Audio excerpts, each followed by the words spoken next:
ታይ ኢሉሎ እንታይ ዓይነት ምግቢ እዚ ዋይ ኣፌድዩ ታይ ኮይኑ እንድዒ ዋ ኣፍኸ ኢልኮን ዳሚ ታይማ ስስኽ ለኽለየብሎ ልኾነ ነገር ይልጣመኒ ኣሎ ኣፍኺ ይኾን ዋ ነጉርሰክር ኣሬድሊ ልኾነ ጣምለ እኽሊ ይብለንለይ ሰላም ናይ ቻናል የተኸታተልታም ኢናኹም ዳሕናድኹም ኣነ ሰላም ኣምላኽ መስገን ብብናኹምዎ ሰላምኩም ብዝሕ ትርፍ ይበለለይ ሀመይ ትዕሉ ሀመይ ተምሽዩ ኣነ ሰላም እየ ብድጋሚ እግዚአብሔር ይመስገን ብብናኹምዎ ሰላምኩም ይብዛሕና ወልኩ እምበር ከስን ቻናል ሓደስቲ ዝኾንኩም ላይክ ሰብስክራይብ ብምግባር ቤተሰብ ይኩኑ ቤተሰብ ድማ ሙልሙል ላይክ ናና ጽሪኢተኹም ኣብ ኮሜንት ማማት ምብረታኹም እየፈለየኒ ነው ወልኩ ኩራቴ ሎማ አንተ ደማ አዳአሌክስ ሕዘየው መጽየናኹ ማለት ይኩራት ቤተሰብ ያው ናይ ዳአሌክስ ውዕሎ ሎማ አንቲ ናይ ወዶም 4 ወርሒ ናይ 4 ወርሒ ያው ድግስ ልደት ሪኡ ክበሃል ታይ يخبر لولو ብቻ ብዘጋጣሚ ሰናይ ትምኒትኩም ናኸድኩም ናይ ወላዶም ሰናይ ትምኒትኩም ግለጽሎም ማለት እዩ ቋዕት ወለድካ ወልዎ እንግዲህ ብወርሒ ብክልተ ወርሒ ብሰለስተ ወርሒ ገለታት ካውለሉ ቅድሚ ሓደ ዓመት ለሉሲ ይኽበር ብቻ ኣነ ኣብዚ ሕዚ ለርኢ ኣለኹ ማለት ምክንያቱም احنا حقي قدم ولا ከተማኹም ገጠር ኣብ ናይ ሓደ ዓመት ካብ ብቻ ሕንበሻ ይስርሐልካ ሕንበሻ ትሰርሕልካ ኣብ ሕቃኻ ይቁረሰልካ ማለት እዩ ካኡ ቻው ኣይኽበረልካ ቃሪዶ ቅድሚ ሓደ ዓመት ሲ ካብ ሓደ ዓመት ንላዕለሉ ዋው 2 ዓመታት 3 ዓመት ገለታት ኳሲ ምንም ነገር እዮም ለይኽበረልካ ማለት ያው ናይ መጀመሪያ ዓመት እንድሕት ካውርልካ ካው ማንም ይዘወርውሉ ዳይሬካ ማለት ኢና ኣዝና ሕዚ ትውልድ ግን ዞም ሕዚ ውልድ ሎ ህፃውንቲ ግን ዋው ተዓድሎም እዮም ትል ሓደ ግዜ ለና ካብ ሓደ ወርሒ ጀምሩ ሲ በቃ 2 3 4 5 ከምላለስ ብደንብ ይከበረሎም ማለት ቤተሰብና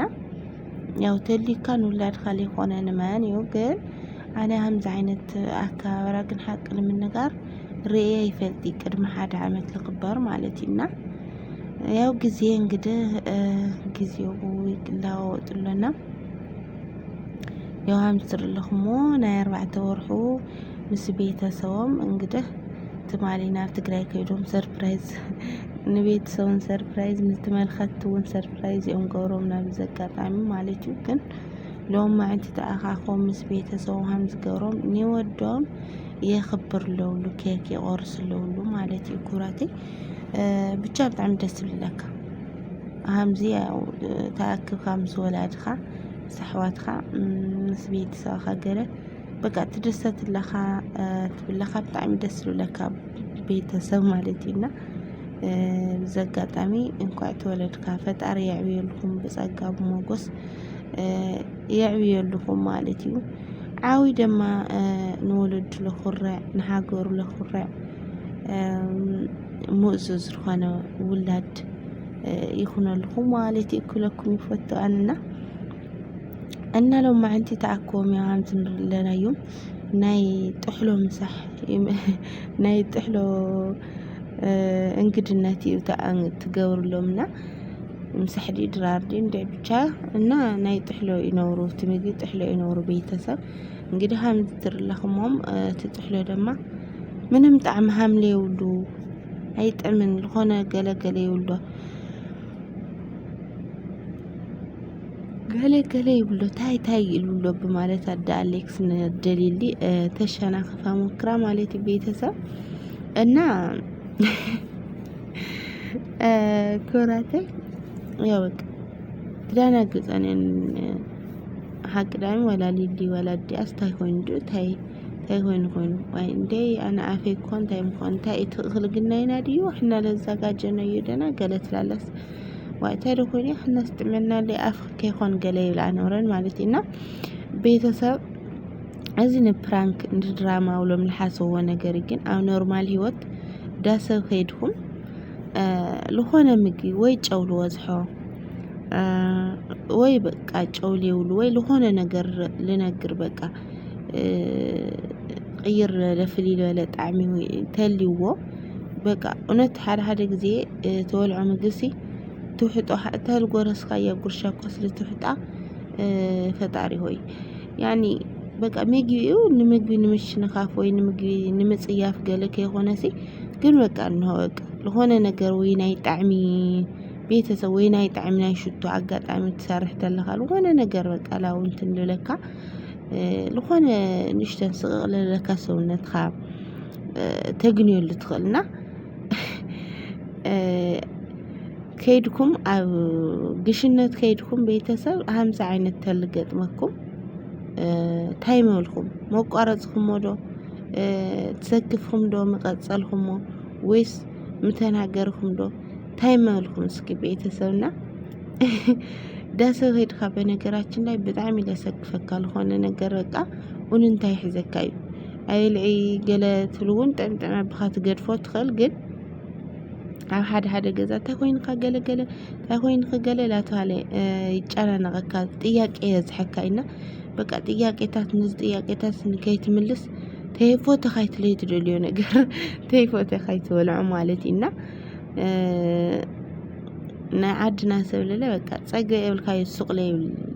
ሕብረተሰብ ልንህና ማለት እዩ በቃ መላእክት ላዘርዘረ ገለ ቀብላ ጣዕሙ ገለ ንሽተን ብላ ገለ በቃ ለሆነ ነገር ማለት እና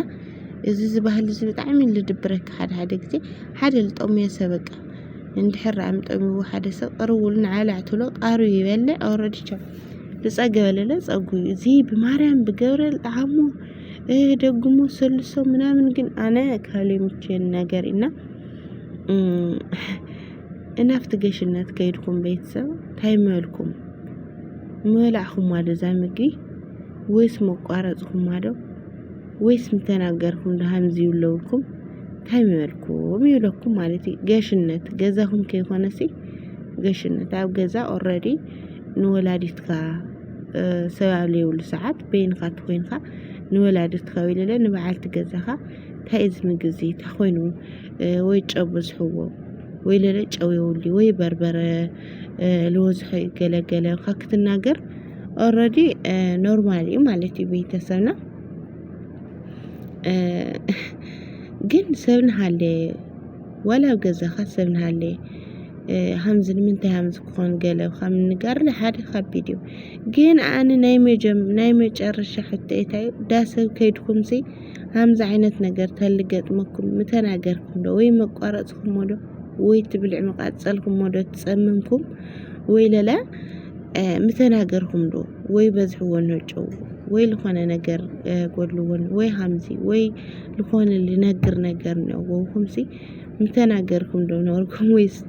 ከመይ ማልኩም ነርኩም ቤተሰብ ይብለኩም ማለት እዩ ናይ ልማዕንቲ ቪዲዮና ከምዚ ተመሳስል ካምናሩን በጣም ይደስልለካ ናሕና ወን ስደትና ሕጽሩ ከምዚ ምስ ቤተሰብና ነተኣኻኸሉ ጊዜ የምጸልና ስደትና ሕጽራልና ናወልኩ ናይ ልማዕንቲ ቪዲዮ ዝመስል ነውሩ ቤተሰብ ቀጻሊ ቪዲዮ እስከነራኻ ሰሰናዩ ጸጽቡ ተጣዕሙ ንዓኹም ናወልኩ ብዝክሳናተኩም እናንዛ ቻናል ሓድስ ዝኾንኩም በድጋሚ ሰብስክራይብ ብምግባር ብቅንዕና ክብራተይ ቤተሰብ ሁኑ ወይዛኩም ላይክ ውን ኣይትረስዑ ማለት እዩ ቤተሰብ ይኹንኩም ላይ ሰብስክራይብ ጎርለይ ቤተሰብ ላይክ